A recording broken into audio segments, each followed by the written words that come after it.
moon, so that's illuminating light as well.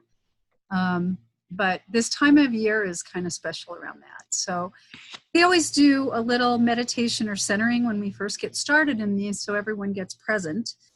And we know that the now moment is the only one we really have the opportunity to actually do something in on the physical plane if we want to do in the physical. So let's get doing. So you can close your eyes or you don't need to, whichever you prefer, but just bring your awareness to your breath and begin to really notice the breath as it moves in and out. Feeling the coolness as it enters your body, breathing all the way into your belly, and noticing the warmth as it's leaving. Just do a couple breaths. And while you do that, give gratitude for the fact that you're alive, for the fact that you're here and present and you can share. And bring your attention down to the center of your body, just below the heart and just above the belly button. And as you bring your awareness there, begin to see a brilliant, bright, white light. And the more that you focus on it, the more you can use your will and intention to expand that light, that soul essence, out throughout your torso.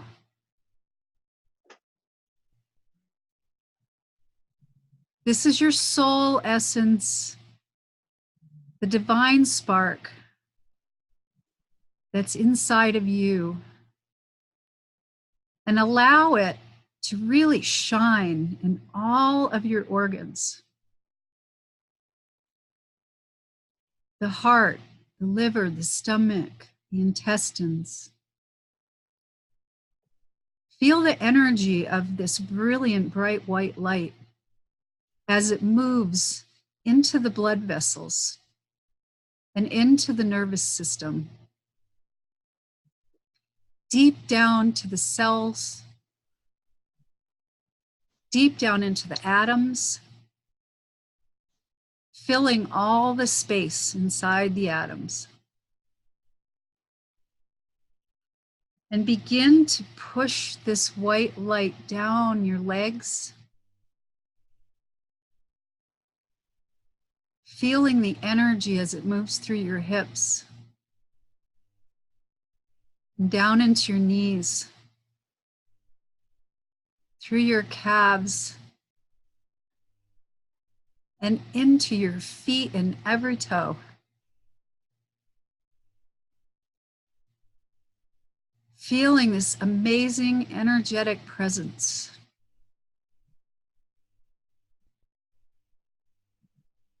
And pushing this energy again with your will and intention through your shoulders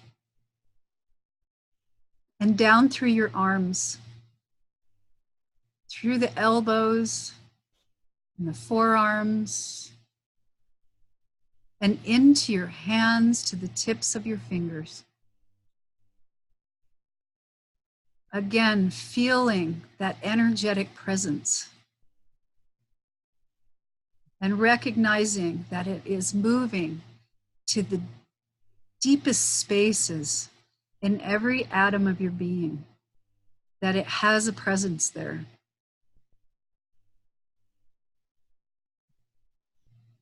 And then guiding that energy up through your neck, up into your face, in your skull, in your brain, until that white light fills your whole head.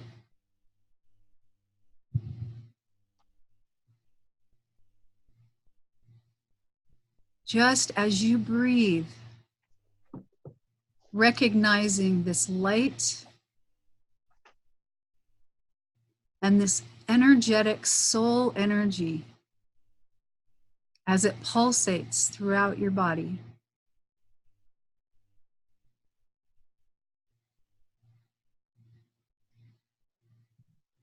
And now direct it out through your skin, where it creates an orb all around you, like you're sitting in the middle of an egg.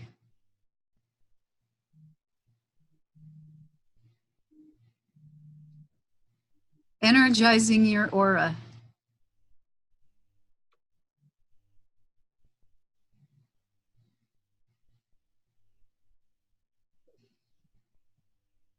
And then pushing it out even further in all directions until it fills the room that you're in.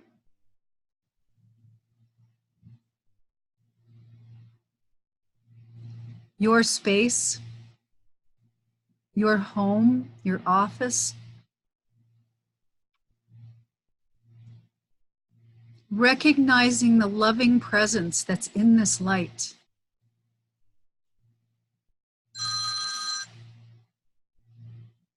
And pressing it out even further through the walls, and the ceiling, and the floor, in all directions. Just continuing to move it out throughout the city,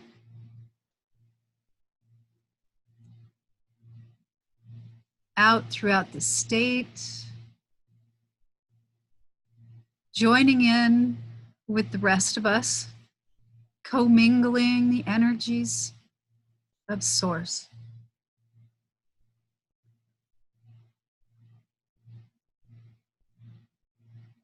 And spread that out even further throughout the states, across the nation, a loving white light beamed from your inner presence. And you see it as it moves into the oceans and across the globe, touching every living thing.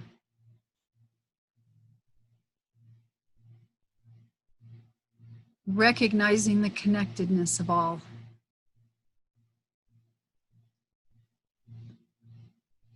And bring your awareness up above the planet, looking back at our beautiful blue Mother Earth, radiating with this incredibly beautiful white light.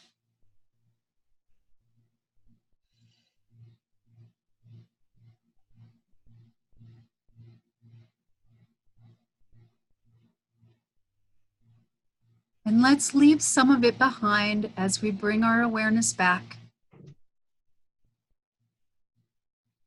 Going back the way we came.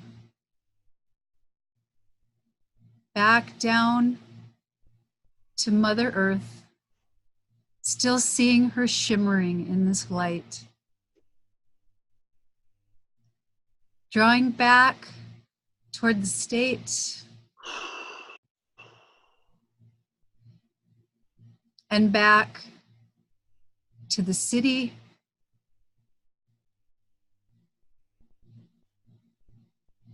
Back to the building that you're in. Knowing that it's okay for you to leave this loving presence, this essence of yours, because you've got plenty to draw from.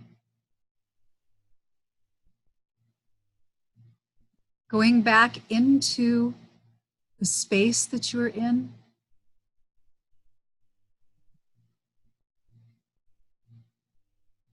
Leaving some in your body and around your body to energize you.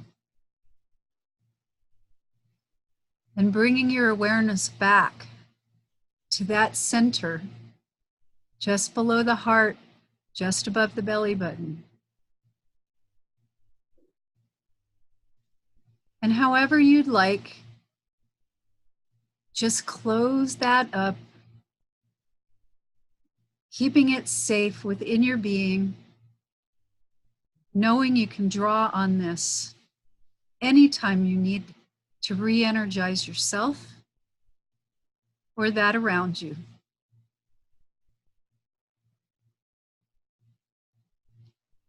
And with so much gratitude and appreciation for being who we are, take in a deep breath. And when you're ready, open your eyes.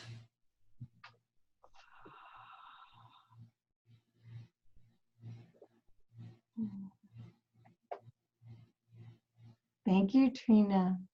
You are welcome. That felt wonderful. It felt sparkly. Yeah.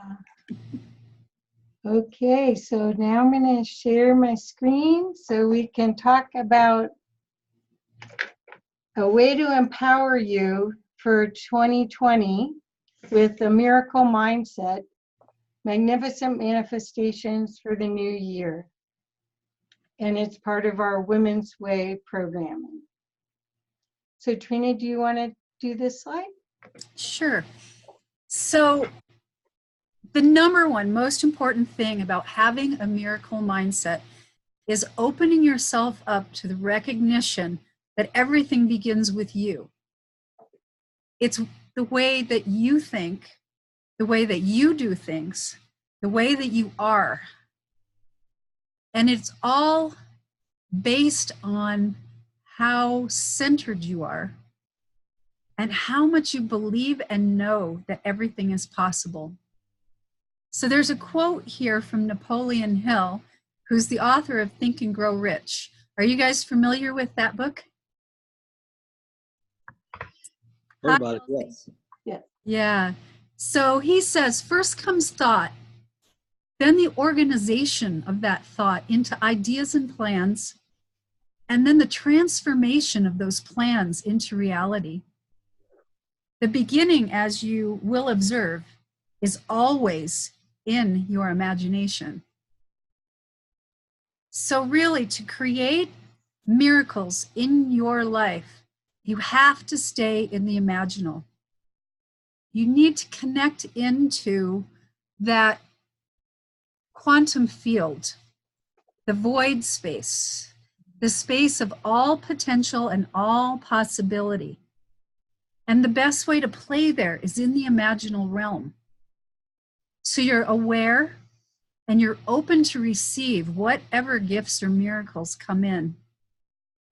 And you're always looking for the next possibility and expecting the miracle to show up. The expectation of the miracle and the knowing that it's there is key in producing a miracle mindset. So on this slide, I wanted to do a little bit about the brain. So in our brain and the way our brain works and the physiology, as we think things over and over again, or as we have experiences, neurons are produced that produce neural networks in our brain. And the more we think something and the more we do something, the more that these fire together. And as we create these patterns, we have ways that we react when something happens because our brain has created these little neural nets in our brain. When they fire together and they wire together, you create the way that you think, the way that you do, and the way that you are in your being. If you don't like the reactions that you're having, if you don't like the stuff that shows up for you, you need to begin to stop using these same neural pathways, removing those, and then if you notice, you say, thank you for noticing, but I'm not going to do this. I'm going to do something else. And you put something else in there, a different thought, a different way of being. So there's a quote here by James Allen that says, as he thinks, so he is. As he continues to think, so he remains. So the beginning of a miracle mindset is change the way you think and think about the miracle. Think about all the potentials and possibilities that are out there for you, even when you don't know exactly how they're going to show up. Let's go. Okay. So now we're setting the stage for the rest of what we're going to talk about.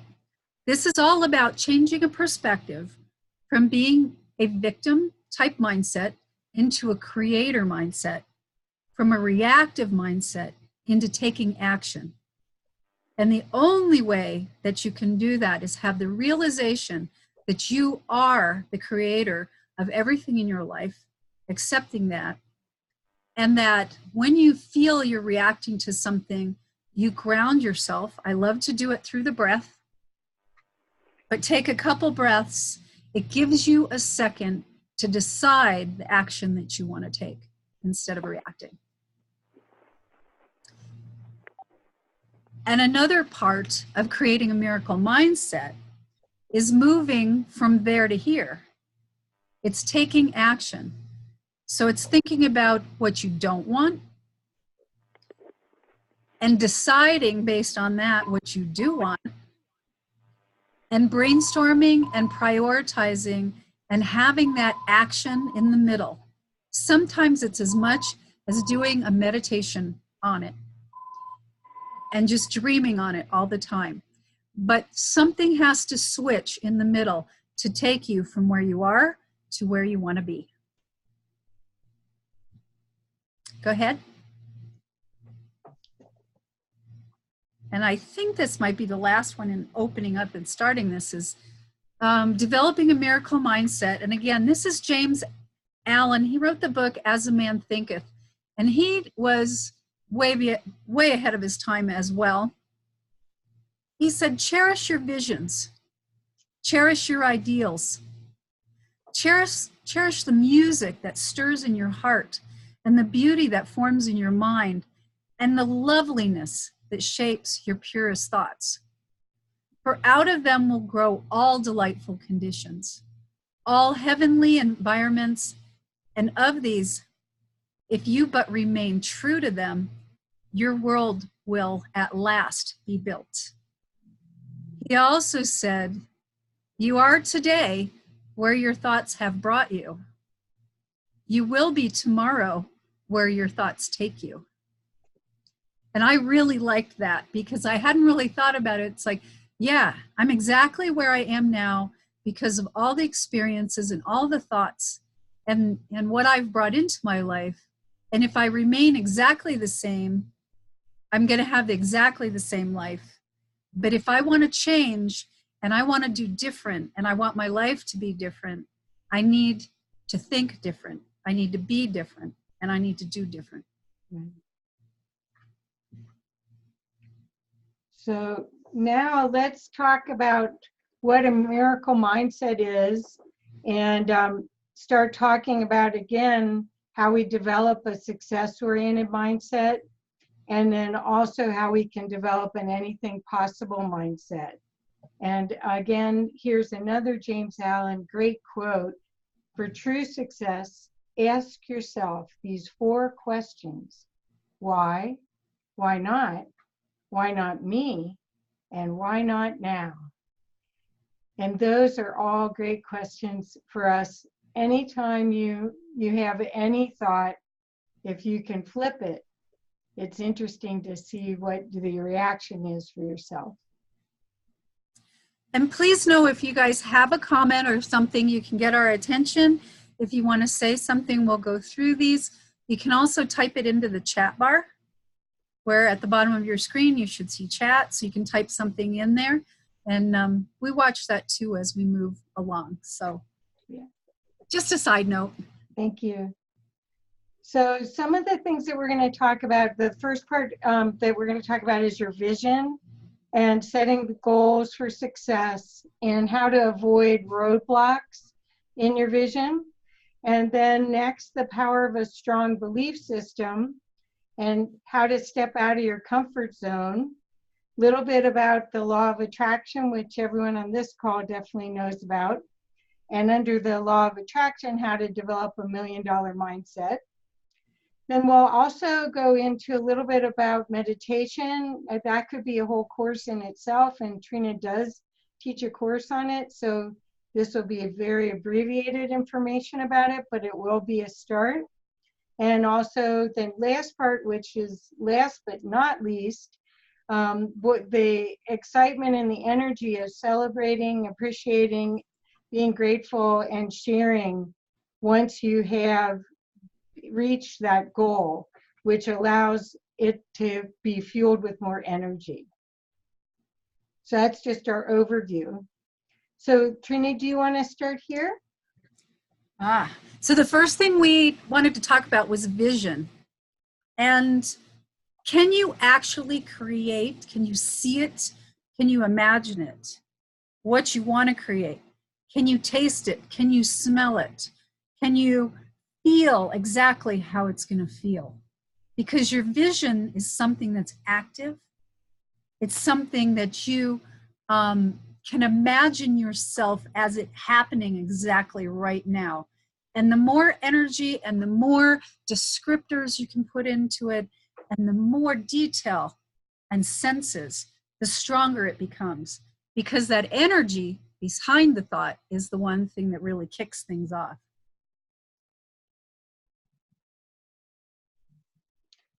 So we're going to cover these couple pieces under having a vision.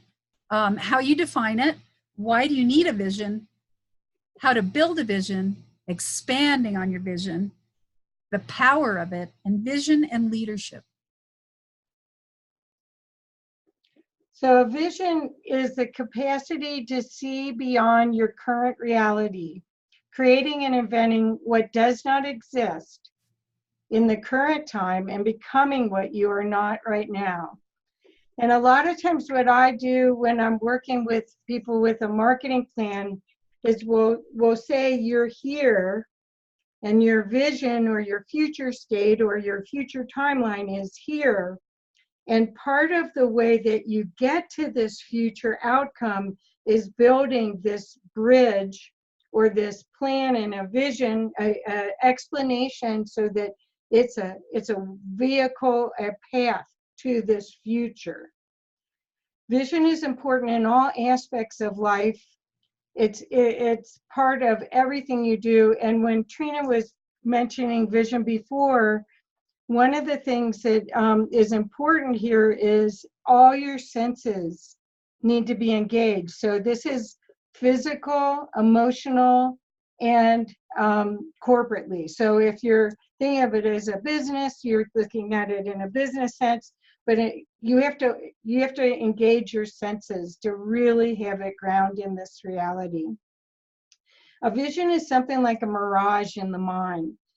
So that's, I don't know if you know about Shakti Gawan, but she did creative visualization, did a whole series of books probably in the 90s, maybe even in the 80s. And she, I don't know if she was a Hay House author, but she was that famous.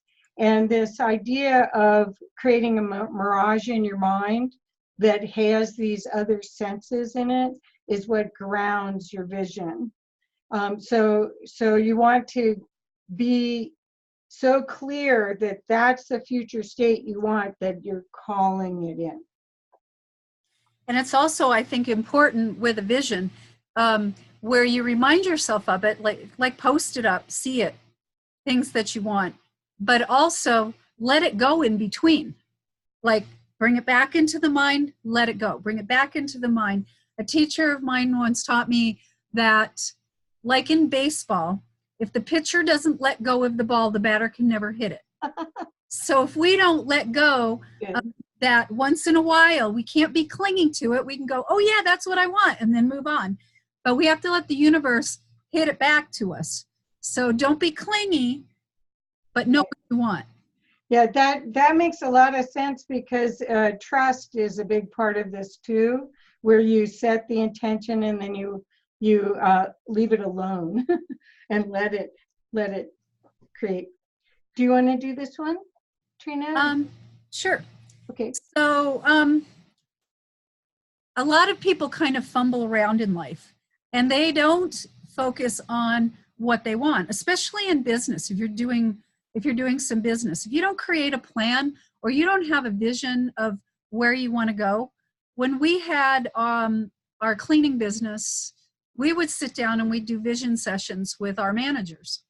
And Larry and I had come up with, oh, we thought we could probably do about $2 million. And we had it clear in our heads. Well, we were shocked when we came to our planning session with our managers because they told us we were crazy. They said we could do 5. And they already had the picture in their head clear enough that they could pass it on to us.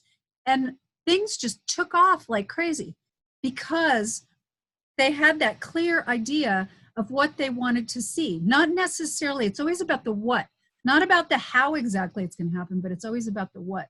Mhm. So the vision has to be strong and steady. It can't be a wishy-washy thing. It can't be something that it's like, oh, I'd like to have that. It's like, this is what I see in my life, and this is what I see manifesting. Weak visions, you bounce all over the place, and all those little whimsical ideas come in, and you don't have a lot of focus. Where if you put a vision and a focus in, it gives you the power to move forward. And the other piece here is that it has to be driven from inside. There has to be a piece of passion about you where it's meeting what your soul wants. Right. So getting in touch with that, what you really want, that is key in having your vision become powerful. I heard a recording one time with Abraham, the entity that Esther Hicks channels in called Abraham. And it was talking about how if you don't get a clear vision about what you want, it's like going to a restaurant and ordering all these different things and no one can figure out what you're actually eating or ordering. And that's the same thing here, is if clarity is really key to the whole thing coming through and working well for you and being a delight. Especially if you're working with people, and you can see it a lot of times on nonprofit boards when you have a change of people. Sometimes you have and you haven't communicated the vision of what is being seen to somebody. You end up having this scatteredness that ends up happening until everybody gets on the same page. So communicating the vision, if you're working in a team, is extremely important. So here, this one's talking about vision being a mental picture of what could be, fueled by a passion that it should be. And what Trina's talking about is when you get alignment with a group of people, everyone pulling in the same vision, it's magnetic. Do you want to do this one, Trina, or you want Oh, me? it's your turn. Okay, so how do you build a vision? Well, first of all, what you do is you understand what your wants are, what you choose. So I really like this lady, what's her name? I think it's Indara Lovelace, and she does a thing called the One Command. And the One Command is, has anybody ever heard of her? Okay, well, if you look up on YouTube, the One Command, I used to have her book. I don't know where it is. But anyway, it's one of the ways that you can understand your wants, because once you set the command, so the one command is, I don't know how, I only know I want this thing, and I will feel so good when I get it, and so it is. And then stuff happens. So you have to decide what that is that you want so you can bring it in. So, and again, that's an easy thing to do if you do it by category. So you may do it for your personal life and your business life. You might break it into health. You know, they're all body, mind, and spirit. you know, there's all different aspects of your life, and you can do a one command for every one of them. But what you do is you release it after you've done that, and just wait for it. You hold the space that it's, you know, it's coming. So trust has to come in. But you picture and feel your future life. So that's the fuel that brings it in. And you can bring that vision in again and again and again, but you don't have to keep it. Visualization and creating a vision isn't like a prayer. When you do a prayer, you're asking a higher deity or higher energy being to help you bring something in. When you build a vision, it's, you are the God that you would be praying to, and you're calling in as your own being. So that's where holding this visualization is totally different than the request. Because the other is I don't know how, I only know.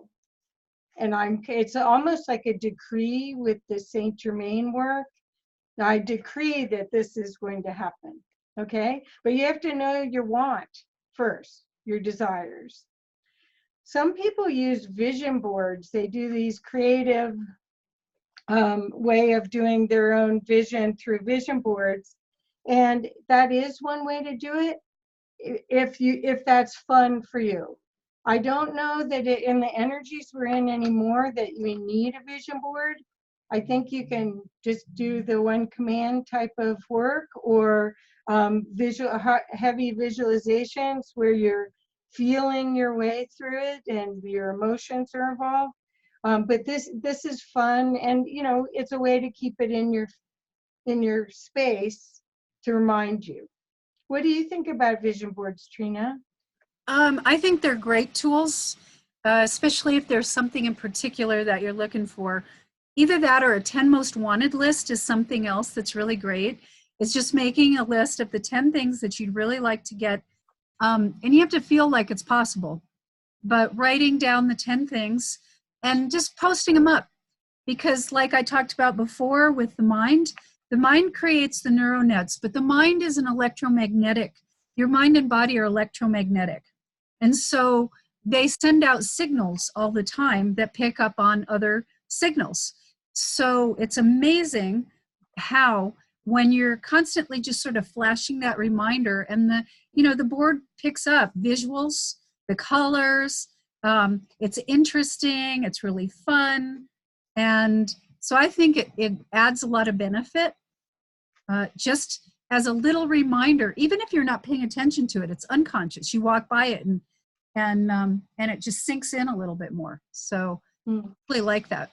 Well, what I've done before, and what you do, the manifestation wheel, which is kind of a visual tool like that, and I do mandalas at the beginning of every year on New Year's Day. Usually I'll get those black and white mandalas and put things in each one of the spaces of things I want, and then color it.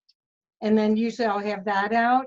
So they're all different versions of vision boards, but you can get images off of. Oh, there's one. Oh, good. Okay, there's Elsie's. Awesome. Good. Whoops, Elsie, do you want to explain it? She's muted. You're muted still, dear. Yeah, I don't know, it's just a current one that I've worked on, and what I do is just put visuals that work for me, words that are specific, like empower, things that I want to do in the world, or things that work, for me personally, that have meaning at whatever. I just actually put about 8 of them in the trash about a week ago that I've had for years and years and years. Different changes in my life, they're no longer necessary, but this one is the most current one. And it has new, moving mountains, making an impact. The butterfly is a metaphor I use in my book. It just depends on what shows And sometimes I add to them and sometimes, but they're up here in my loft where I work and I can check on them, you know, That's Cool. I can great. connect. I was on a mastermind call last night, and there was a lady from England that was on, and she was saying that she was going to take her last year's vision board and just plaster over a new date. Like this one is Vegas 2018. She just said, someone said, well, oh, did you not achieve your goals? And she says, well, I did most of them, but I want them again. So Yeah, she was just going to add another picture over, yeah, the wrong date and go forward. So I think a lot of people like the vision boards. So Yeah. that's great. Thanks, Els. Thank you. yeah. One of the things I use too in the manifestation wheel, and that is really about pulling in all this information and going around. But there's one, the last piece on the wheel is your objective, what you're trying to achieve. And so I thought about all the things that I do, what do I want to achieve? And I really want to achieve things like creating joy and love and peace, harmony and balance in the world. I want to provide education. I want to build community. I want to raise consciousness and have a divine connection and share with everyone. So there's things, it's like, why am I living? Why do I want to do what I do? And I just write those things down. And I know why I'm doing what I want to do. Oh, it's backwards. Sorry. I was going to show this card, which is showing up backwards. I apologize, but there's a organization that I met through the IONS group that works with people that are dying consciously. And this is called No Regrets Project. And it's a card with their vision on it. And it says, choose joy, be grateful every day, love myself and share it, trust, take the risk, courage to be me. I have just have it on my monitor. So, Yeah. So that's, you can have things around you like that just remind you, just as inspirations. But Trina, you always say, my intention is to have magic, miracles, and undeniable synchronicities every day. That's the other too. post-it note I have. You always say that. Yeah, because it is. It's like, I want to live in the world of miracles and all possibility. And I want to live for the highest and best. And whatever that turns out to be, not being judgmental, the highest and best may be that someone gets sick or I have an injury or something like that. But as my daughter-in-law pointed out to me today on this podcast we were doing, I taught her that everything is perfect just the way it is. Perfect. So I'm either learning a lesson or I'm celebrating something, but the perspective change is never to move into that place of why poor me or pitiful me or anything like that. It's like everything's perfect just the way it is. Right, right. So the power of a vision is that it permits us to see beyond our present condition, which is again going back to that future state. You're here, and how do you get there? And a lot of times that's where people lose their perspective. If they're stuck here, they might feel stuck. But once they start putting this vision out there and then intend it, it's got to come. The power to visualize was given to us for a reason. I don't know if other animals, any other beings on the earth, seen or unseen, have this capacity, but we're very powerful beings. And it's time, this is part of this ascension process, I would say, is that we come into our own co-creating with these energies in the unseen at a much higher level. The indigenous know how to do it, and they have. And that's why Trina does indigenous alchemy. Right? Yeah. And, I was thinking just as you were talking, when I was a little kid, and this was so crazy because I always wanted like a house that had a circular drive that had like lots of lots of water, but room to move around. And it didn't have sidewalks. I didn't want sidewalks and stuff. And a house just sort of like showed up in my life that was like that. And it had all the pieces of everything. And this was something that I had envisioned as a child. Wow. But Your then, old house in Arvada? Mhm. Wow. Yeah, and it basically had everything that I had envisioned in a house when I was little. It took a while before it popped up. It wasn't the right time. But then all of a sudden, there it was. Yep. It was very cool. So pretty much that's the power of the vision. And if you're not in the wanting too much, it can come. That's the only thing I'll probably say that several times, is that if you're in a space of lack, when you're asking for it, it will not manifest.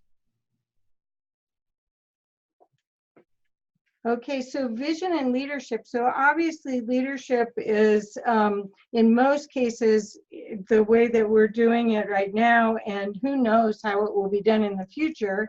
Hopefully it'll be done more in a team role, but right now, usually the leader is the person that holds the vision and keeps steering the boat to the destination. So the ability to visualize and articulate a possible future state for an organization or a company has always been a vital component of successful leadership.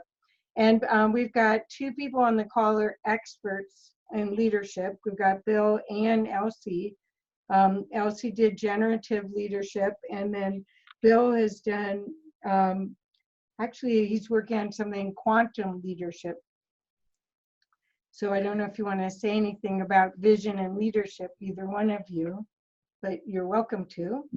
I would just add, one of the things that we found when I was working with a vision for a school that I worked with for many years, and this will be familiar to Bill because he's seen this before as well.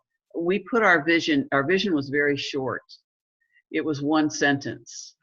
And we also made the vision statement in the present tense. And I think that's an important thing to remember. It's an as if, it's as if it's happening this moment. And, our vision was the Macomb Academy of Arts and Sciences is a dynamic and unique environment for optimal learning. And that didn't come quickly, by the way. It came during a retreat. There was a lot of dialogue around it to be able to, to be able to make it into a very clear statement. But I was there 11 years, and every year we created that the first year, and every year we went back to that that vision, and we had a little statue symbol kind of thing that we gathered that first year, and it stayed on top of one of the showcases in the hall all the time I was there.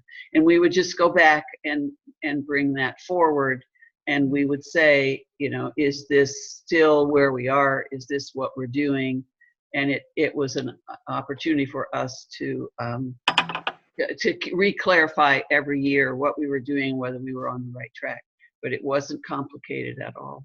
That's great. Well, it's almost like a promise that everyone agrees to make. Mm-hmm. Yeah. So, Bill, do you have something to add? Well, yes. The work I did with Chuck Schwan that has just matured and matured and matured. We finally made a breakthrough when we made the distinction between your purpose or your mission and your vision. And we had sort of wrapped everything all up into one. And it was getting in the way of everything, because half the time we were talking about one thing and half the time another. Yeah. So for us, the clarity came when we basically said the purpose defines the reason you exist, what you are there to accomplish or manifest. The vision is what it looks like when you're operating at your ideal best. In other words, when you see how it is all going to come together in a form that really sparkles and shines. We said when it operating, firing on all 12 cylinders. So the purpose, making a distinction between the two, both are vital in the leadership process. There are definitely different skills involved and processes involved in leadership that help to evoke either one or the other. Both are needed. But there's a distinction between the two, and having them all kind of muddled together isn't a smart idea. Right, right. What is the distinction? Well, the distinction is that you are there for a reason. You exist. It's almost like your mission and purpose in your life is to do something. Okay? And that's mission. That's the mission. The Okay. vision is what it's going to look like when it really manifests, when that purpose manifests. So the vision is what is in, you could say the purpose is a more abstract ideal, but the vision is the clear picture you create of what you want to see manifest. Right. And Chuck Schwan gives this wonderful example. He was, at one point in his career, he was a basketball coach at high school. And they had a lot of success. They were a very small school. And every year he would have them do a vision. What are we going to do this year? What are we going to do? Well, this one year they were really, really good. And all of the players came back the next year. And he's got this little dinky school, okay? But all the players are veterans. And he says, what are we going to do this year? And they put it up on the blackboard. And they really worked on it. Let's win the state championship.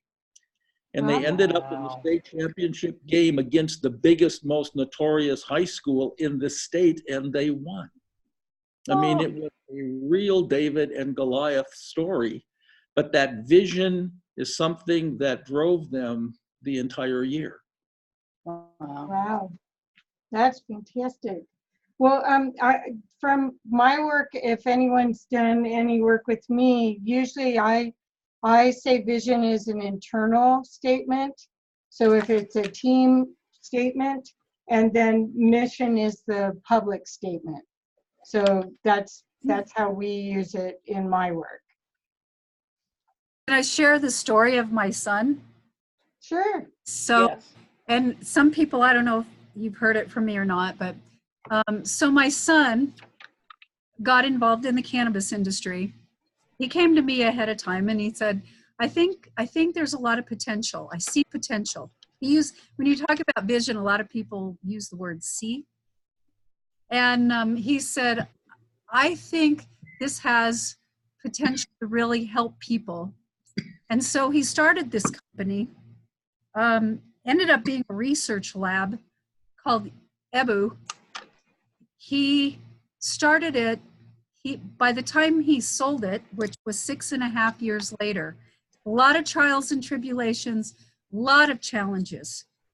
He saw the potential of what cannabinoids, combinations of cannabinoids do with the human body, but they needed the research, and he developed this research lab. At the time he sold it, there were 10 doctorate people, biologists that were doing these tests. He had, and keep in mind, this is 6.5 years coming from scratch. He had 51 patents, and they had developed ways of separating out the cannabinoids. And he said he just believed this was a miracle plant and that we weren't using it to its potential. And every time he was challenged, he had a lawsuit from an ex-partner going on, kept his focus, and he said, this is what we're doing. And he could communicate it with his team. He had to raise all the funds to keep the business going. And so there was a skill in communicating exactly what they were doing and what they were going to achieve. 6.5 years after starting from scratch, he sold his company a year ago for $429 million. He's now taking this money. He's stuck with Canopy for a year, which was the agreement. But he believes his purpose in life is to make an impact on the planet, especially as far as carbon footprints are concerned, and as far as the health and the educational purposes and things like that. He's now just accepted a job because he just resigned from the position. He couldn't deal with being in the corporate environment because it moves too slow. You get yeah. you get downloads when you're an entrepreneur, and you get downloads, you want to act. And when you see that Yes. they're aware of what the universe is bringing forward, you want to act. The corporate environment doesn't necessarily do that. He's just accepted a position as a CEO of an AI company, and at the same time is working to develop a new like solar farm that's going to power a lot of different industries. And he's going to put in place like 300 new jobs. And they're also developing, his wife is developing now a soul path parenting company to teach people. So it's, for him, it's like there's people, there's resources, there's things to do, and it's a constant motion. There's a constant passion, and there's always a vision, this detail of where he's going to go next, and he doesn't cling to it. It's like when he knows he's done in that and he's served his purpose there, he'll move to the next. And he's just that way. And so it's anything is possible. Anything is possible. And if he can do it, anybody can do it. So it's pretty amazing. Fantastic. That is amazing. Yeah, Oh, gosh. it's totally amazing. You know, I think really, I look around and I think this world is in good hands with our youth, because they are amazing, bright, heartful people. They're coming, they're heart connected, and they're coming in like this. I mean, and it's showing up all over the place, just like your son. Yeah. Well, we put out a little thing that said, you know, instead of giving gifts in our family, let's choose something and we can put the money and the funds to that. And yes. We picked senior resources to help with some of the seniors, and his generosity is like blowing me away. He wrote them a check for $5,000 because he said, I have the resources to do good in the world. Yeah. Oh my God. Yeah, that's good for him. So, Yeah. so I'm just like, you know, and Wow. and it's just the way these kids are thinking. It's just the way they're I moving. know. So It is. I'm very excited about the future with the brightness Yes. that's coming through. Yeah, me too. Very much so. Mhm. Thank you for that story. Oh, you're welcome. It's way cool. So this next part is about setting goals for success. And we'll be talking about important steps to successful goal setting, the golden rules of goal setting, setting daily goals, and the importance and the purpose of daily goals. And want to talk about the size of your success is measured by the strength of your desire. So I forget who the quote was from about if you have a dream and you haven't written down, or excuse me, a plan without being written down is just a dream. And someone said, it was a famous quote, and I don't have it here. But anyway, that's where we're going to talk about is setting goals. And setting goals to achieve success is the start of all achievement is desire, which we've been talking about. So do you want to do this one? Trina? Oh, yeah. So one of the things that I know about goal setting, and this is something that I've taken on myself, is there's some things here like absolute trust and belief in what you're doing, visualizing, this writing your goals down, having a morning ritual every day where you decide what your day is going to be like. Make a commitment to it and stay focused to it. That plan of action, that story, I love that story that Stephen Covey did about first things first, Right. about putting, having the jar and putting in the big stones and then putting in the smaller stones and then putting in the sand and continuing to ask, is it full yet? Is it full yet? And then finally filling up the jar with water and saying, is it full? And his students going, yeah, it's full. And when he asked them, what's the meaning of this? What's the moral of the story? They said, you can always fit more things in. And he said, no, you have to put the big things in first. You have to make the commitment, because if you don't put the most important things into your day every day, if you don't start with those and know those are the things you want to accomplish every day, your whole world will get filled up with a lot of things. Yes. Sometimes during your day, you need to make choices, and you may have to shift something and say, okay, I can take it and plug it in here.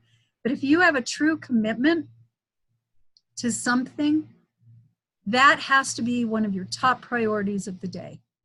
So my morning ritual that I do nowadays is I do go through my planner and I do set up my day, and I do make sure that things are carried over from before that I want to accomplish. And I do plug things in. I also draw a card for the day. I draw a rune for the day. I look at, Oh, wow. I look at the planets from a geocentric view.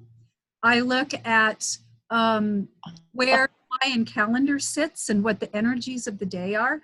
I have a certain ritual, and what it does is it fills me up. And the very first thing is doing a meditation. So coming up with the goals that you want to achieve, but then energizing yourself to get yourself moving, to get yourself focused every day. Right. What fills you up so that you have a full tank of gas to go out into the world every day. And I truly believe that if you start losing your energy in a day, if you simply ground back in again and you breathe, you can pull that energy back up again and you can keep going.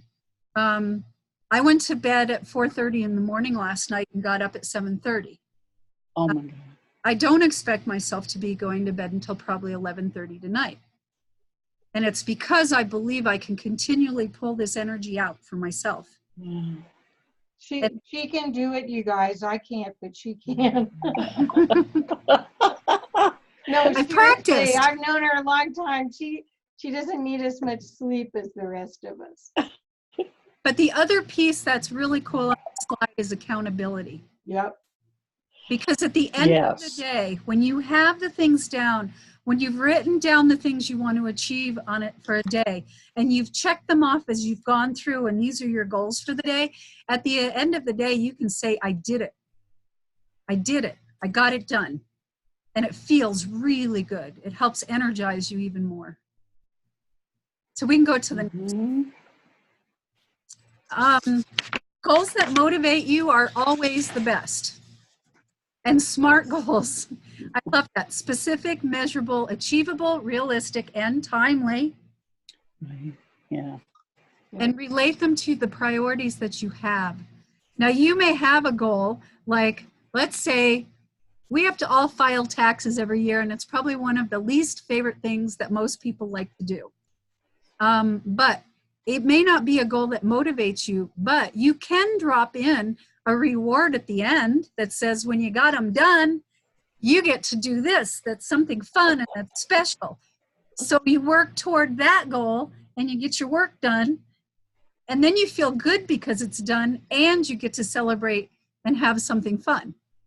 So even if your goal isn't super motivational, make it one. Make it motivational. So this is interesting. The there's all different ways to do your daily goals.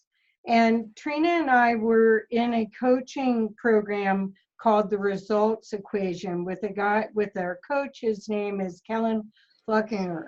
And Kellen had a process called the Results Equation, where he had us do a spreadsheet for 90 days.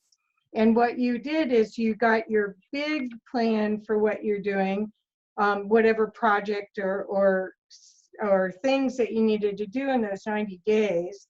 And then you bring it down to smaller bites so you can get the big project done. So if you were using this in a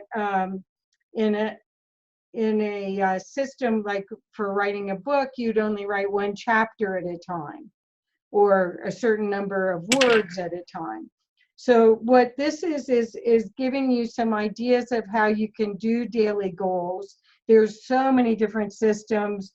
What Trina was talking about also is the day timer kind of system, or Stephen Covey's system, the Franklin Covey system, which is what I use also. But there's so many different ways to do it. This system we're talking about here is to set daily goals. And normally what you want to do is look at that big arc if it's 90 days. And 90 days is really a doable way to look at your year, 3 months basically. So if you look at that, and then you could break it into smaller pieces, realistically is your daily goals, you may only do 4 things a day. And rather than putting 12 things on a sheet of paper, which sometimes I do, it's just so I can remember. but the realistic is, if you're using a calendar program either online or in your own paperwork system, where you actually give yourself chunks of time, 2-hour chunks of time, and schedule yourself, 3 to 4 things a day is good to be able to knock off that list, right? So that's what this is talking about. Is long-term goals are great, but they're easy to lose sight of. So what you want to do is make that like an overarching concept and then break it into pieces. The daily goals that you set should be derived from your long-term goals, which again, I'm saying 90 days it's really an excellent way to do it. I was surprised how much better that was than just a full year. And then without daily goal setting and keeping regular track, you can't really see, well, let's put it this way. I don't think we want to pull all-nighters. And if you've got deadlines and you do everything backing into the deadline and then figure it out, you tend to squish it all into a short time period, and usually the quality isn't as good because you really don't have the reflection time. So this is again a way to break it into these little chunks that are doable. One more thing I wanted to say about those daily goals too. I like to set an alarm and say, I'm going to work for the next hour or 2 hours on this particular project. Setting the alarm takes me out of time. I don't go back and keep checking my watch or my clock or anything like that. That's good. I just know that my alarm's going to go off. So I put all my focus into what I'm doing, and then my alarm will go off. I can choose to continue if I want, or I can choose to move to something else. But when you can pull yourself completely out of time and put yourself into focus, it is amazing what you can achieve in a very short period of time. The other piece was the accountability partner or productivity days, where you have a partner and you work with them. Kathy and I just did a productivity day on Saturday. And that did you? And that's awesome. They're great. You work with other people. You come together like at 8 o'clock in the morning and say, this is what I'm going to get done in the next 2.5 hours. And then you go and do it. And then you come back at 10:30 and you say, I got this done. Here's what I'm doing in the next 2.5 hours. And Oh, you cool. come back at 10:30, you come back at 1 o'clock, you come back at 3:30, and you come back at 6 o'clock. Wow. Oh, it was 6 o'clock? No wonder. I was there at 5:30 and no one was there. I was there at 6 and you weren't there. Well, I was there at 5:30. Anyway, I thought it was 5:30 was the last one. Okay, well, anyway, Yeah. the idea is when you get a chance to give yourself these blocks of time, and Yeah, you like kind of- bookending. Oh, Yeah. they're so fantastic. And when you do these kind of accountability partners or doing doing these either mastermind accountability partner, doing productivity days, there's some Right. energy about you Well, I like that. and it's like, I said it, I did it. I said it, I did it. I said it, I did it. Yeah. And when you're working on your own, I mean, all of us here are pretty much on our own. There's no one to tell. You know, Yeah. so it's an easy way to slack because there's no one to tell. Right? So the other thing, when Trina was talking about the time blocks, Kellen suggested that we actually, and I used to have timers here, but I don't use them anymore, that you should set a timer for either half an hour or 50 minutes. And then get up for, if you set it for half an hour, get up for 5 minutes and walk around. Or if you set it for 50 minutes, then take 10 minutes. And if that was just for your health, to not be poring over a computer. I tend to put on music, and so I know when the music's done, or you know, background sounds, so that I don't really need a clock watch to do that. But it is good to get up, because when you're in it, you know, you still your body needs to move. Oh, it does.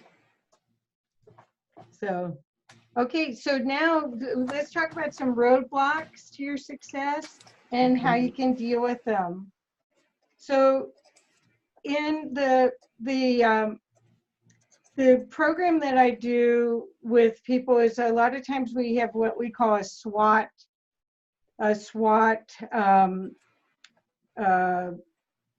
worksheet, and it means strengths, weaknesses, opportunities, and threats. And roadblocks remind me of weaknesses, which weaknesses a lot of times are things that can be adjusted. They allow you to know that they're there. It's like, oh, there you are. So they don't really knock you off, but you're aware of them and you can react to it. So roadblocks can be lack of experience, lack of responsibility, lack of resources, lack of vision. Here we go again, vision. And we have here another James Allen quote: "A person is limited only by the thoughts that he chooses." That's a roadblock. Do you want to do this one? But if you look at all of those lack of, that's a perspective too. So That's what I was going to say. It depends on where you are nested, what perspective you're nested in, what lens you're looking through. Right. And it's important to know that if you're really dedicated, you can find every resource that you need to complete it, but you have to be in truth that you need it. So it's really important on these roadblocks that you're in a truthful place and you don't look away. Like this, your roadblocks can be a lack of discipline, your negative thinking, procrastination, reluctance to ask other people for help. Right. Could you do procrastination again, please? Yeah, that would be a big one for me, because you know, some things I'd just rather do something else. Have to stay. I recognize the fact I procrastinate.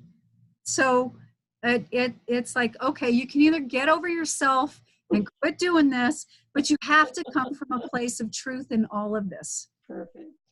You cannot ignore the fact that you're doing these things, or you can never, ever, ever correct them. And this says, Good thoughts and actions can never produce bad results. Bad thoughts and actions never produce good results. So you have to be aware of how you sabotage, That's right. in truth. Well, if you've made a vision and it's not coming through because you haven't, it required some action steps and you didn't take them, then, you can't blame anyone else, but you have to get honest, right? I mean, Yeah. a lot of this is clarity. It's pure clarity and then calling it in from that clear space. Right. And when you make the statement that says, I'm going to get this done, don't you think the universe tests you by putting roadblocks or things or opportunities that you could say, oh, I'm going to just put this off for a little while, I'll come back to it, that kind of thing? Mhm. Test it all the time. Yep. Yeah. Yep. It's interesting. Yeah. So now we're going to talk about the power of a strong belief system, because that's really what we're using as our engine that fuels this whole success programming. So do you want to do this one, Trina? Nope, you can do this one. Okay. So we want to, again, talk about how you get a strong belief system. And of course, we've got these 4 different parts to it.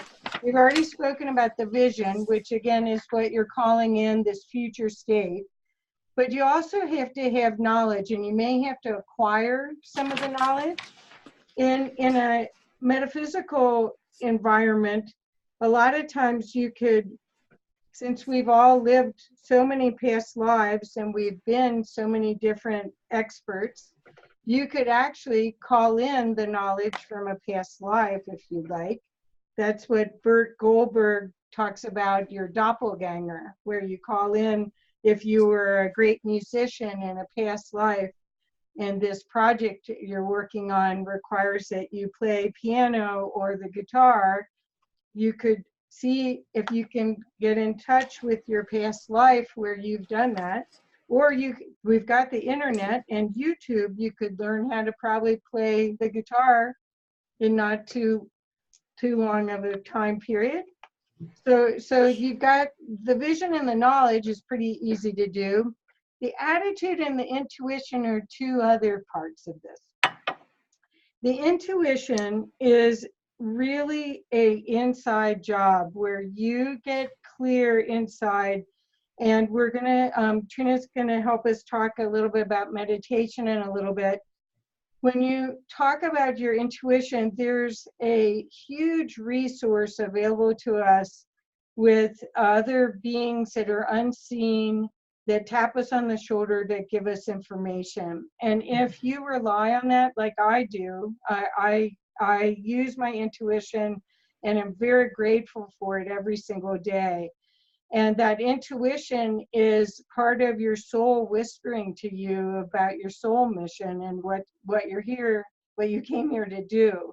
So that intuition is accessible through meditation, and Trina will talk more about that.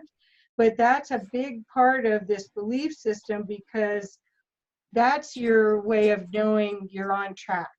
That's your guidance system, that's your compass. And then the one at the very bottom, it's not on the bottom because it's least important. It actually may be the most important.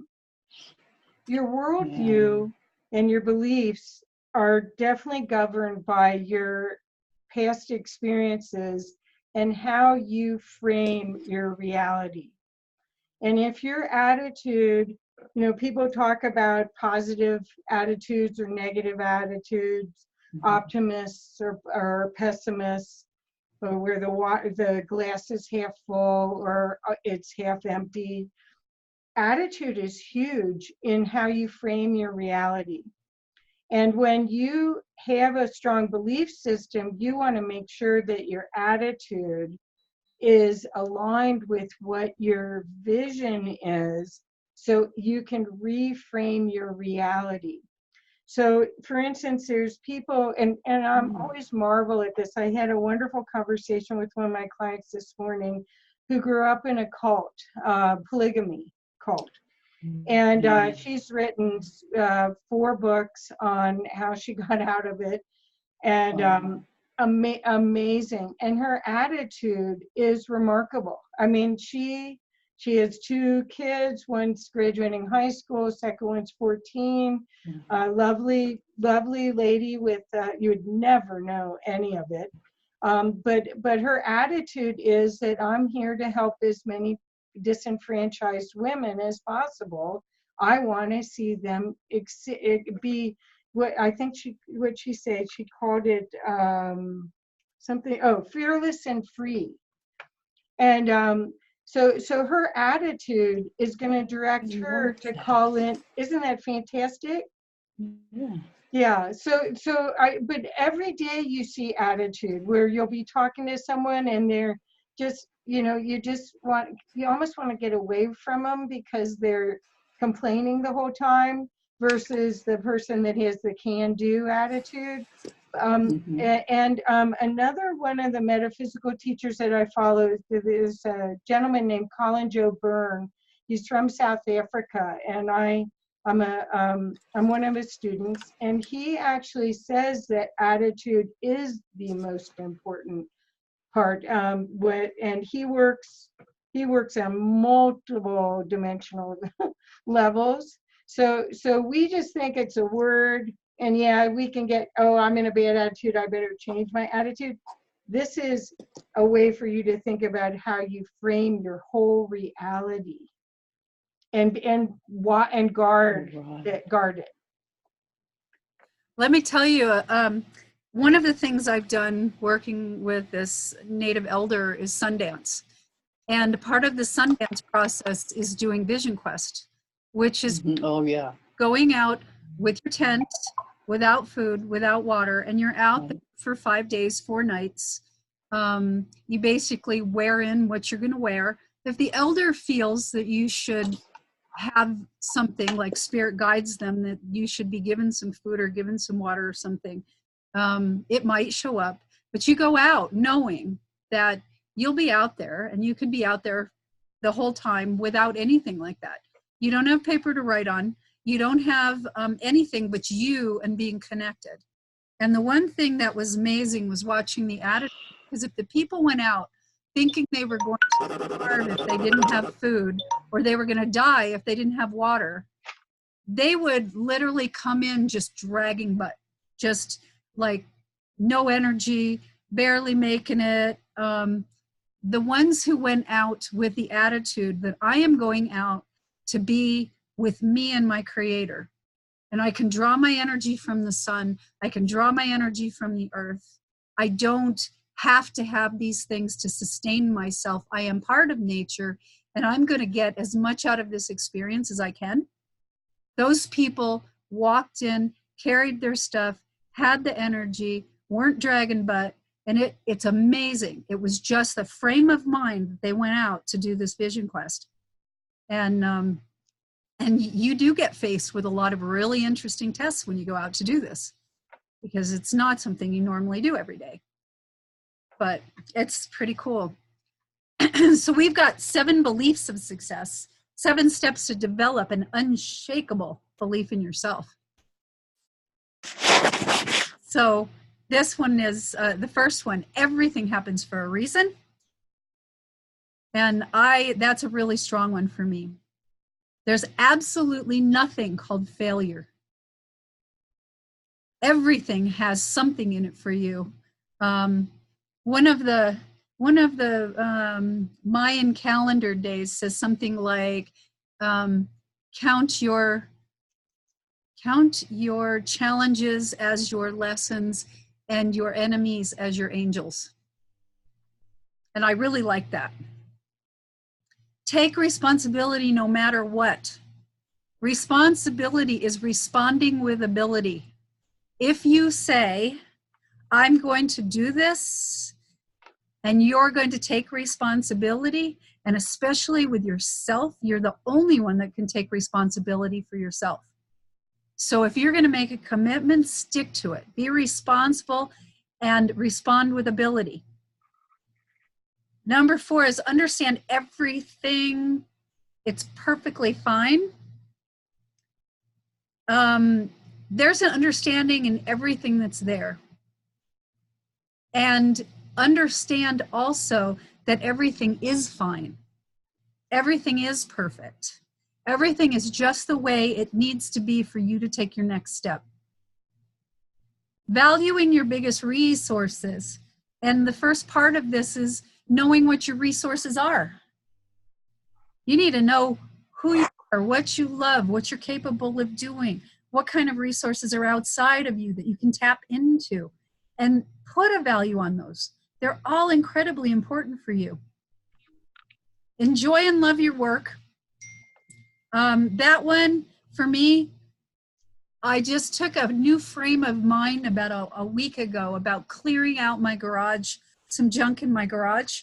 I decided to look at it as a way of creating more space, more beauty, and that it was really about celebrating, creating something wonderful and beautiful.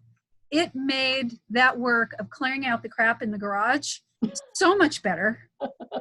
Oh my gosh.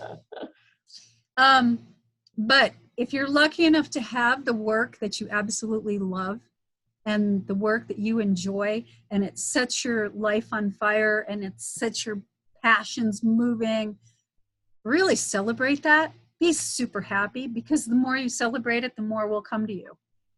And then finally, be committed and focused. The biggest thing that we struggle with is that focus, is that saying we're going to get it done and then really focus in on it. Because the focused one, just like my son, no matter what, he said to me, "Mom, I will not fail." And that was commitment and focus. So that's the kind of determination that you need. So I'm going to try to speed up a little bit so we can get through these slides. Okay, Trina? Oh, you want me to do these too? The stepping out of your comfort zone? Yeah, but we've got 12 more slides. So Okay. Okay. Okay. Yep. Got it. Okay. So the only way you're ever going to grow is to step out of your comfort zone. Your ego, your mind, your brain wants to keep you in the nice, safe, comfortable place that it knows. You will never grow if you don't do something different. So you have to find that zone of courage. You have to take the steps, make them baby steps, just like, what was that movie, Bill? Baby steps or whatever. Take those baby steps, because they'll build on each other. And anytime you start feeling like afraid or scared, pull yourself back into center. Don't let it spin out of control. You're gonna feel like you're going out of control. That's your first signal that you're going into something. It's your ego saying, stop, stop, stop. Don't do this. That's why abused women stay with their husbands. They know it, it's familiar. It's dangerous there, but it's more dangerous to take the risk to step out. And that you really have to move past that fear. And I always love that. What was it? Peak Potentials used to say, no, it's not fear, it's excitement. Same kind of thing. I used to tell myself that a lot. Allow yourself to be vulnerable. Let things in, especially your feelings. Dive into them to the deepest depths that you possibly can. Because when you bust out the other side, what you're going to find is a whole new you. So be vulnerable. And some of the best things happen, and I think that moves to the next slide. When you step out of your comfort zone. Yeah. So you can see people stand in this one space, and you've known lots of people in your life that do this, that they're experts, and they're experts because they're, in this one little space. But the real juicy part of life is outside that circle. Right, Trina? Oh my God. When they came to us, my husband and I, and said, we want to do an initiative for GMO labeling. And we know you guys were involved in helping to create the city and county of Broomfield. So would you guys run this? We'd never done an initiative before. We were involved in the campaign for the county, but that was not getting the signatures. That was not getting it on the ballot. That was not fighting an issue that was really an uphill battle at the time. And the position we took was, this will educate. Yep. This will bring awareness to people. Whether we win, whether we lose, it will. So it was way out of our comfort zone. And if anybody had ever told me that I would be doing a speech on the steps of the Capitol in Colorado, I would have looked at them and went, are you nuts? There's a picture of her at the end of this doing that. I got on TV, Yeah. but I was nuts. That was way beyond my comfort zone. But that campaign, along with the campaign that we worked on across the country with 38 other states, changed the awareness of the people about what's in their food. It raised the amount of sales of organic products. It raised the number of sales of labeled products. It brought so much to the surface that wasn't there. Even though we lost the initiative in Colorado, which I didn't necessarily want another law, it made a huge difference. So you never really know exactly how it's going to turn out, but you have to step out of your comfort zone to make an impact. So a way to get out of your comfort zone that isn't quite as drastic as what Trina did, and actually I helped with that too. It was really fun, really fun. But anyway, is to undertake small challenges where, again, if you have that 90-day spreadsheet of what you're going to do and the end result is a little scary, breaking it into these small pieces just inches you closer to the end. Coach yourself. That's again, Trina was talking about the morning ritual. A lot of times you have to talk to yourself and set yourself up to, your self-talk can really make or break you in this. So when you're coaching yourself, it's really part of it is your self-talk. And where rather than when you make a mistake saying, oh, I'm so stupid, or whatever you tell yourself, oh, I can't spell, thank God for Word with spell checker.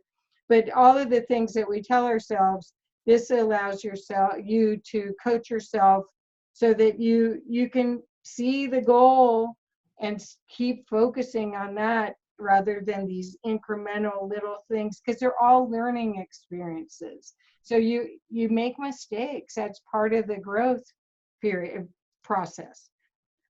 Become familiar with discomfort. That's what, when we're too hard on ourselves, we stay in the comfort zone. And in order to get out of it, you have to stop being so hard on yourself and look at it with a little more adventure and fun to it.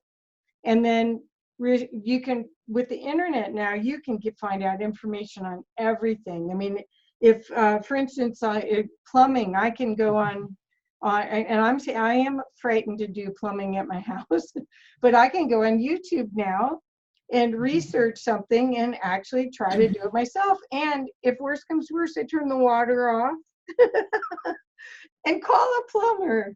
But you know, you can research and find out so much stuff now that you couldn't before. You really were landlocked before, but now the information's at your fingertips. So it's just being courageous, right? It's like they did it, I can do it, right? Talking to yourself. Absolutely. Yeah. So Trina, you want to talk about the law of attraction? So as Kathy said before, all of you guys are probably familiar with the law of attraction. And basically what you put out, it comes back to you.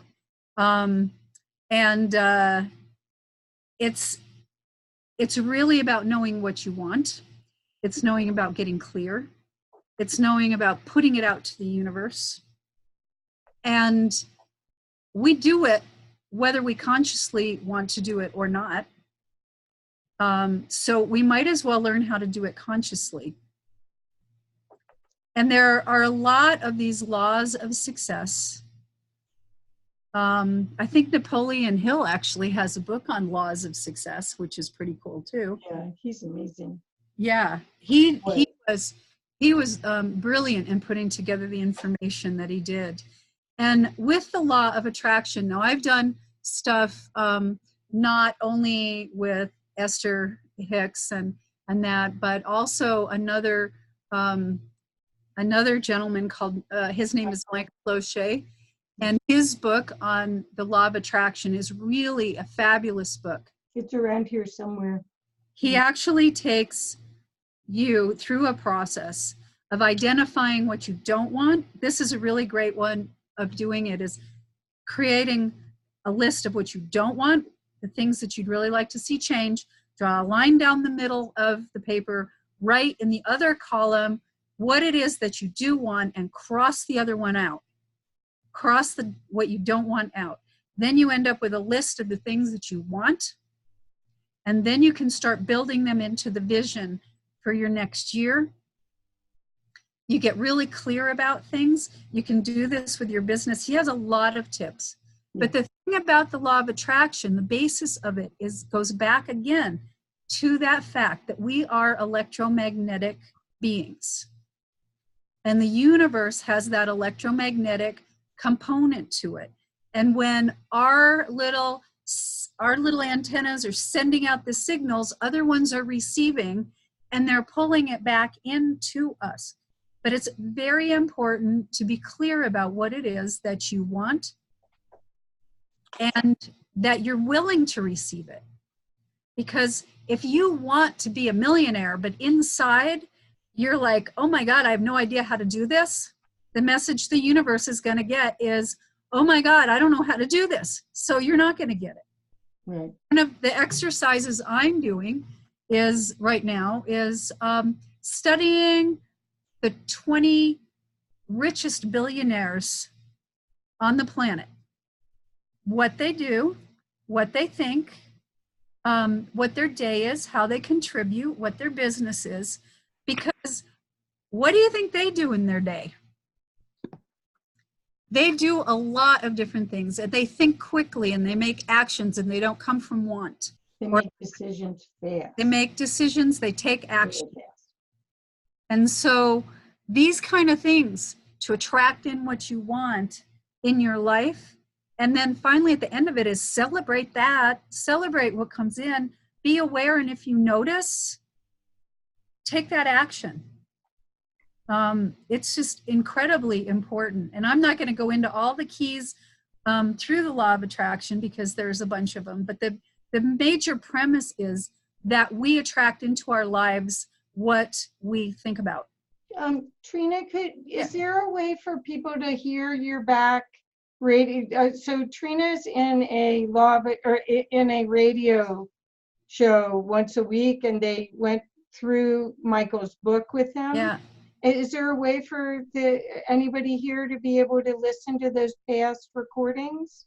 Yeah, it's on Law of Attraction Radio online, Law of Attraction Radio, and you can look for Quantum Leap Book Club, and all of the recordings are archived.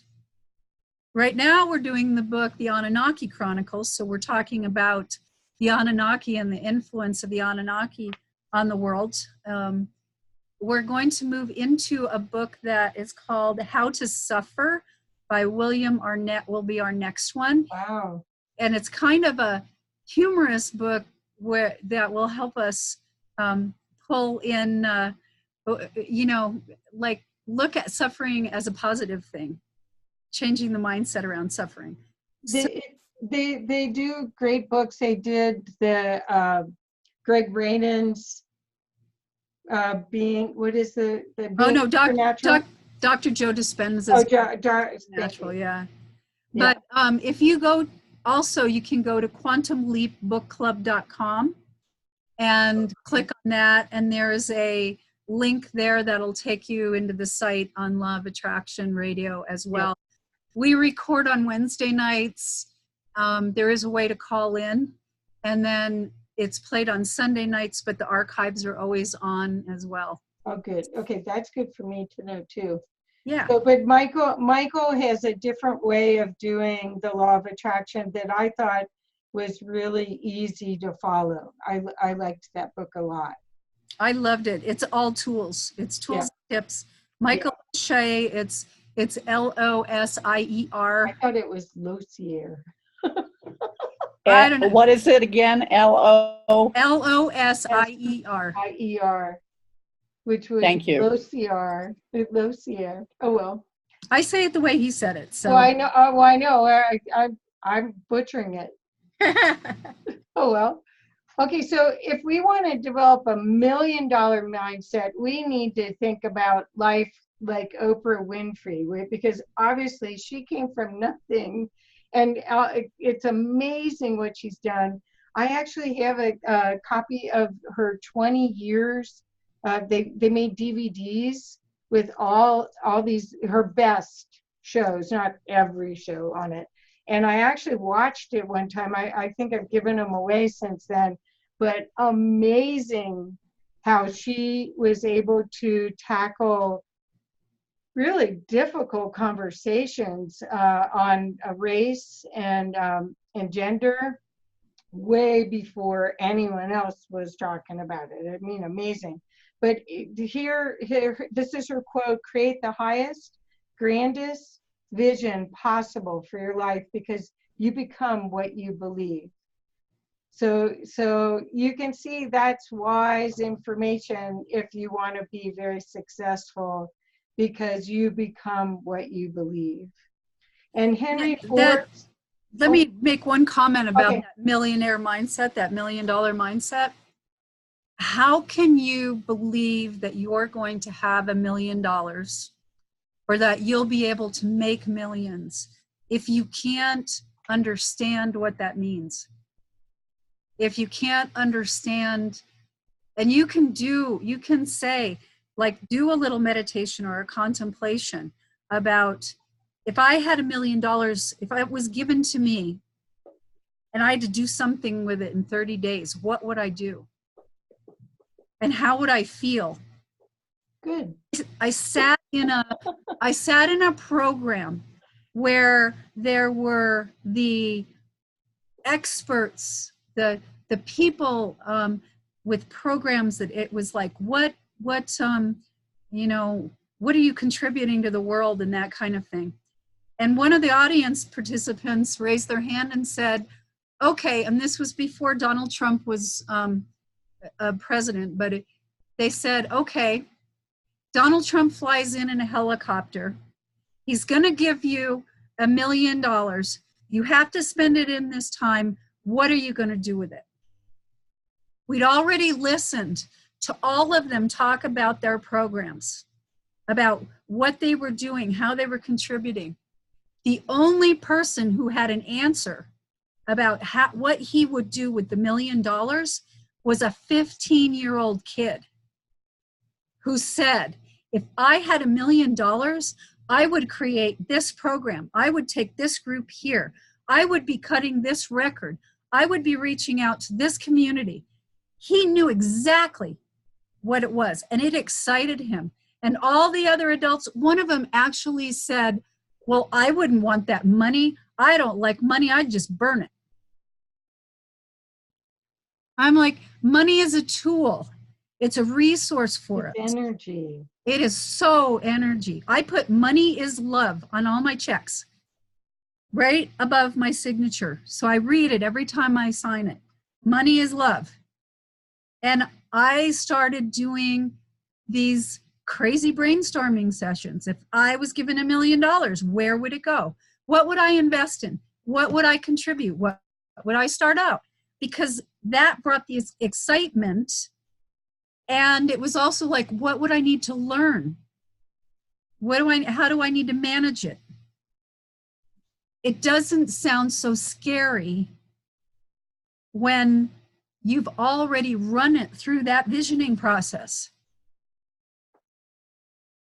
And so you've got to create that in your brain. You've got to start those neural networks being formed in your brain. Because as soon as you start putting out the signals that I really want this, because I can take it and I can contribute it to this project over here and help it grow, that raises your energy, your vibration, and you put it out in the world, it starts coming. My son now, he's got money. He goes, Mom, my issue isn't raising money anymore. My issue is creating the time to do all the things that I'd like to do with it. Yeah. I was like, that is cool. So cool. So, Yeah. yeah. So do this one. Okay, so whether you think you can or you can't, you're right. And that's Henry Ford. And, you know, really, when you think about all the different things that we have in our world right now, they started out as a thought form. This car, it started out as a thought form. And then he became passionate about having vehicles. They were all one color. They were all, you know, it was for the everyday man. You know, so I mean, that's when you're on your sole purpose and it's a service for humanity.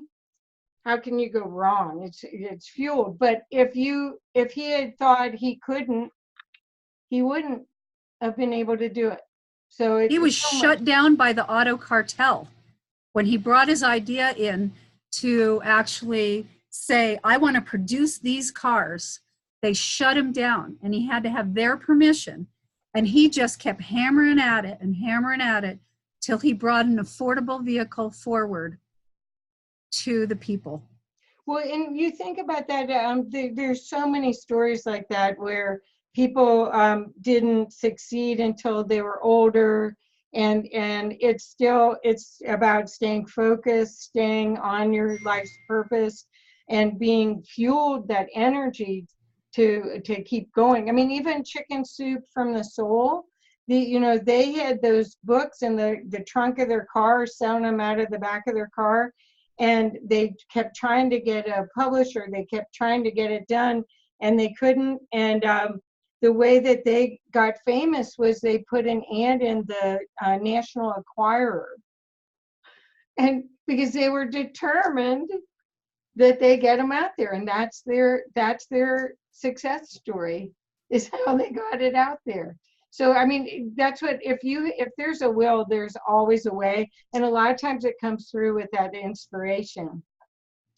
So now, Trina, do you want to talk? And you guys were running just a little bit over. Is everyone okay on time? You guys okay? Bill, are you okay? Yeah. Okay. Yeah. And Donna, I can't see you, but are you okay? Is everyone okay? Staying a little bit? Yeah. Okay. And if you can't, we understand totally. Yeah. There'll be a link with this as well. So meditation, and I wanted to talk just a little bit about this. Go to the next slide with this. So there's some benefits here, because meditation, it literally slows down your body processes.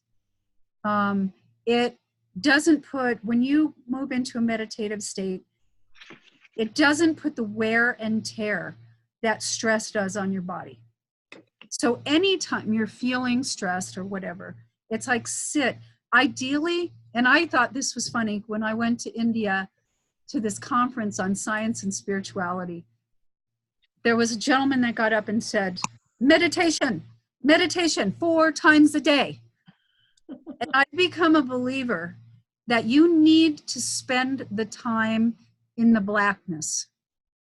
You need to get comfortable in the field of possibility, in the quantum field, going inside yourself, where you can just settle in and allow, and the key is allow to come forward what's there.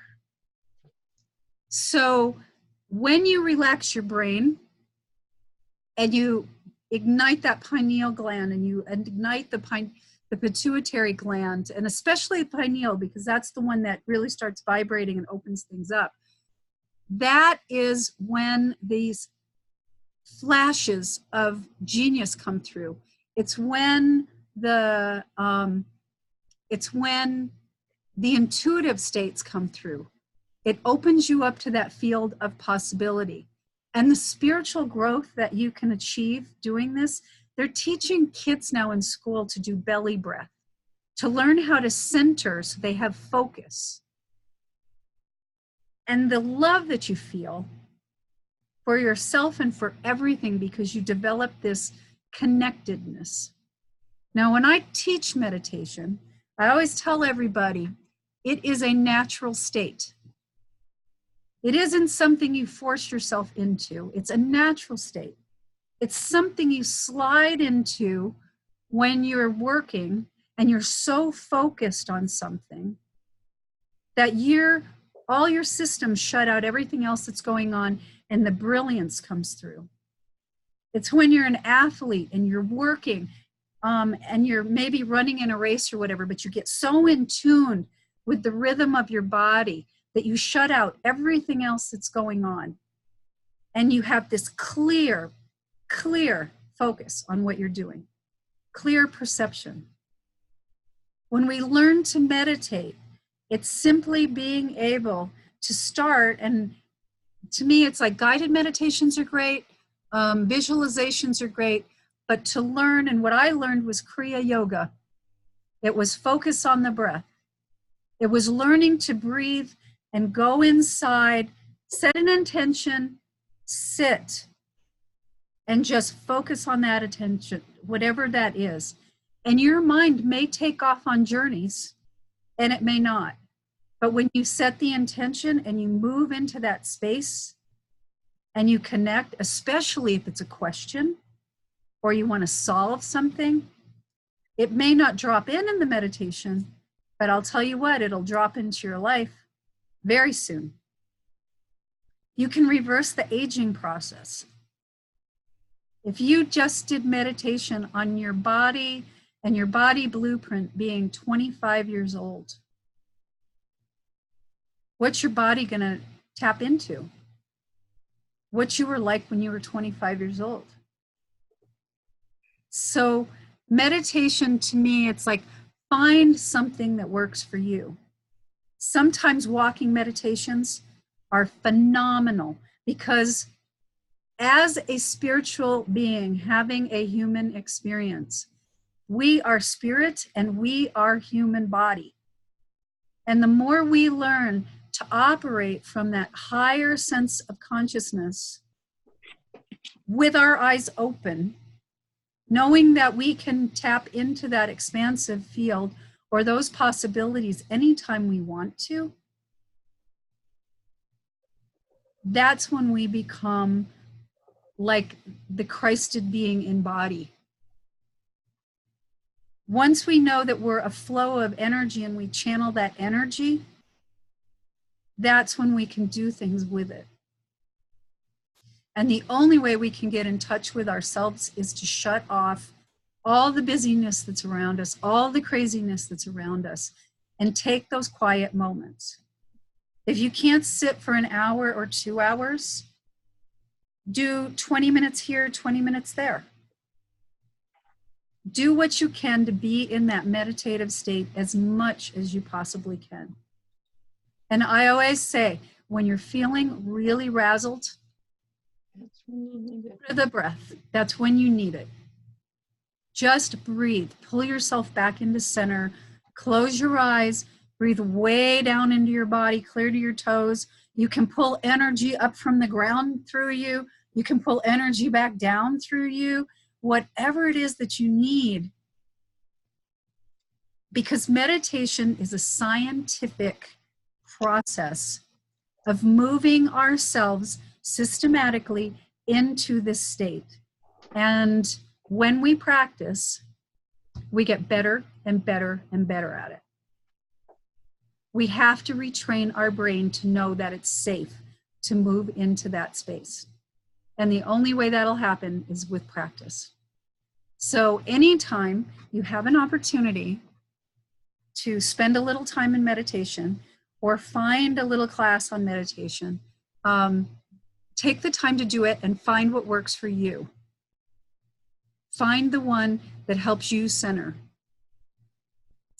And it will bring things into your life that you just cannot even imagine. It's just, I don't know. Kathy, do you have anything to say about it? Nope, I think you did a great job, and I think everyone on here meditates. So I think but I think you did a beautiful job of explaining it. Thank you. Perfect. Okay. So this is, you've said this over and over again during this talk. Do you want to go into this too, Trina? Well, one of the things I've always learned is that everything is a circle. It's a cycle. It comes back around itself. So when we start the energy movement and something happens that's really cool, and we celebrate it and we appreciate it, and what I've learned appreciate to be is to allow it to grow, just like your money appreciates. You tell somebody you appreciate what they gave you because you want them to grow even more, and be grateful. And then to keep that energy circle moving, share it with somebody. Share your enthusiasm, share what you know, keep it moving around, and let that cycle of flow continue. It's the same thing with giving and receiving. So many of us are taught to give. Give, give, give, give, give. And then when we're given the opportunity to receive something, we go, oh, I can't possibly. No, I can't take that. Well, what we're doing is cutting off that flow of energy. If we want more energy to give, we have to be open to receive. If we want miracles in our life, we need to be aware that they've come in. We need to celebrate them, appreciate them, and then we need to share what we've gotten out of it with other people so that the flow continues. And it just raises your vibration, and it raises the connectivity that we have. So we just have to do it. So does anyone have any questions that they'd like to ask? I'd like to make a comment. Okay. What I'm doing is almost working from the end of your course back toward the beginning. Very cool. That the inner work I'm doing and the extraordinary amount of energy that I generate in doing that it's not a silencing meditation. It is literally opening up to other dimensions. And I'm just letting that inform me, as it were. I'm not getting tied. I have spent my life dealing with goals and details. And what I'm trusting now is what's coming through in a deeper way. And Kathy knows about some of these extraordinary Anchi crystals I have and how I meditate with them, et cetera, et cetera. And they have been bringing me just enormous information and details, et cetera. So my guidance, and I'll say the liberation that I feel now coming from that is very, very different than kind of, well, at least a 3D version of setting goals and monitoring and all of that, okay? But So you're that's why self-motivated though, Bill. You're self-motivated, and not everyone's like that. Whereas you see a project and you hold the vision of it, and you're self-motivated to go through. So I think part of the presentation we were doing was to help people get self-motivated. And what I really love about what you just shared, and I totally appreciate what you just shared, because some of the people, there's many paths to reaching the top of the mountain. And some people only know that more concrete physical way. Right. And it's wonderful to hear somebody who's taken that and moved through it and gotten to a place where they flipped it, where they really concretely know that where they're going to get everything from comes from that deeper sense of self, from that inner source that's there. And then they take it and they lay it all out into the plans, into the things that need to be done. So I really appreciate you sharing that, because you gave a perspective of what it's like when you do come from the other side. And some people can't always see that until they've actually worked their way through it, or they've heard somebody else say, this is where I've gotten. I think that's why we're speeding up in evolution too, is that we have enough people saying, this is where I've come. This is what I'm finding is working even better than the old models. So I really appreciate you sharing with what you just shared. Thank you. Thank you. Well, Kathy is going to be receiving the benefits of some of this in the next day or two when she gets my next set of Oh my God. attachments. Email. Oh, Very cool. Yeah, no, thank you. I shouldn't laugh. I'm enjoying immensely watching what Bill's pulling through the ethers to come through that wants to land and be birthed now.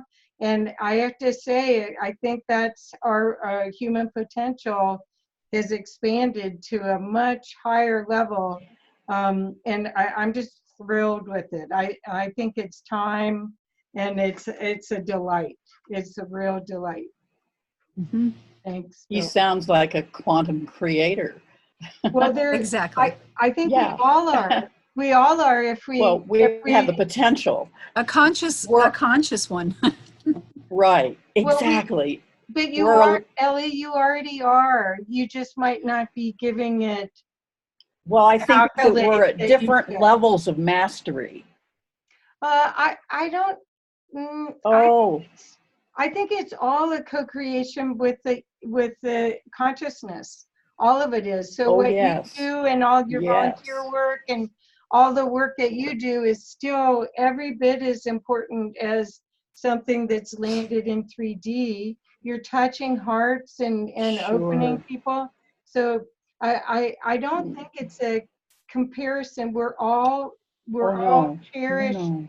beings. We wouldn't be here if we weren't all cherished And at pieces this of- time, opening and coming awake and expanding into this surrendering Yeah. into higher knowledge and experience. Oh my gosh. yeah, Embodied. yeah. I mean, that's what I Chewy. keep saying is it seemed that before it was always that you had to die to ascend, the Jesus model. And now, Yeah. we can walk this earth ascended. Oh, yes. So There's exciting. so many who have been trained to be in a box that giving them whichever way they resonate with to bust out. And then Yes. all these people now that are waking up and they go, I don't know what to do with this. I'm getting these things and it's like my daughter-in-law. She's getting downloads of stuff that she's like, I know I'm supposed to do this, but I don't know what this means. Or, Right. and so it's like I'm walking her through the steps, Oh, progression that she's experiencing at this point, and she yeah. knows that the guidance is there, but the wrestling that she's having is the old box. It's the old belief systems that are popping up, Yes. and Yeah. she's trying to figure out how to move through those. Or But so much of that's internal. That's what Bill is saying is once you get clear that it's an inside, that the internal frequencies create the external that affects everything. Mhm. Yeah. That's amazing. That kind of mastery is just, wow. Thank you, Bob. Well, let me give you a little secret. Okay, everybody talks about dimensions. Okay, and we're going to go to this dimension and that dimension and all that sort of thing. All right. Right. If you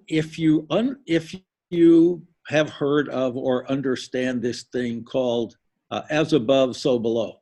Mhm. Okay. Mhm. Well, let's take that and call it as to the outside is the inside.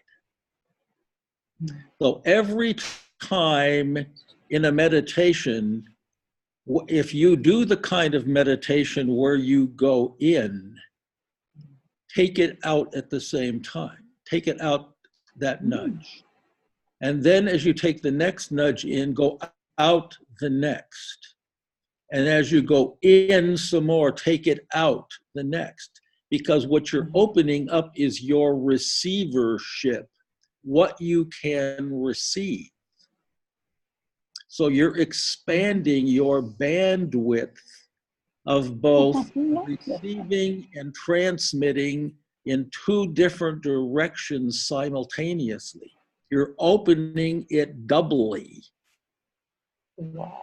And so sometimes I work from the outside and sometimes from the, from the inside. But the whole point of it is keep expanding it like this and just letting it get bigger and bigger or deeper and deeper. But the deeper it goes, the more it's going to go outside. And the more you go outside, okay, so I just do all this stuff. I just invent these ways of working with this and then just letting it teach me. You're being informed. That is incredible. That is so exciting. And I go back to the patterns of nature because I don't think we pay attention to it enough.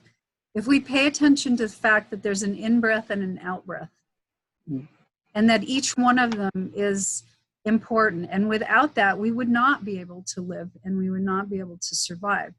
And each one of the seasons and the things are kind of the same, and the waves are the same. There's the in and the out all the time, and there's a balance in that, and there's a creation in that. Right. So I love what you're sharing, Bill, because it makes complete and total sense. Yeah.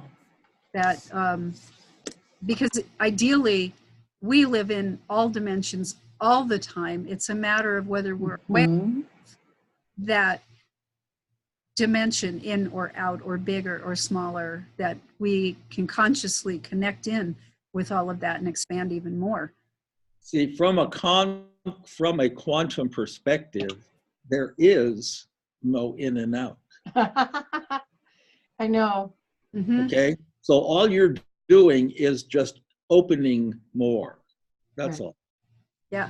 Perfect. Just opening more. And the more open it is, the more you can transmit out and the more you can receive in. All you got to do is be more. You've got to open the bandwidth. You've got to just I love that. Open the bandwidth. Up.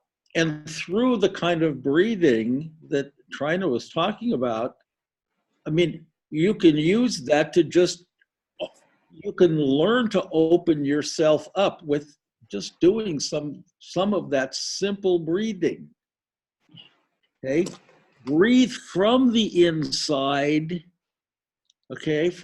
In other words, we think of bringing all the breath in from the outside. Well, breathe from the inside and exhale to the inside and outside. I mean, just mix it up and just open. Just, there's no formula. That's great. There's no formula. Well, Thank you for these 2 hours, guys. I'm going to have to go, but Yeah, we'll just so blessed. Oh, well, thank you. So just want you to know that I did create a gift for you that's at masonworksmarketing.com/presents Okay. /LP gift to you. Okay. Discover your purpose, and it's a workbook that you can download. Wow, thanks. It's a free thing that it's actually good. It's a good thing to start the year with. Great.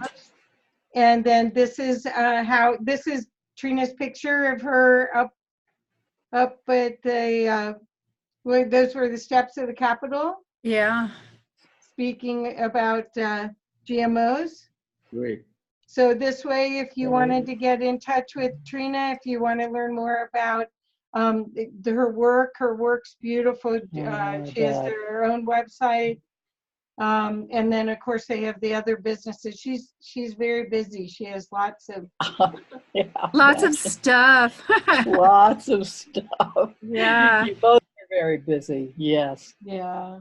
Well, thank you so much. This, Oh, thank oh, you. I'm This so was- glad we I went a little stopped long, but by. thank you for staying. Thank you, Ellie. Yeah, you Yeah, bet. happy holidays to you.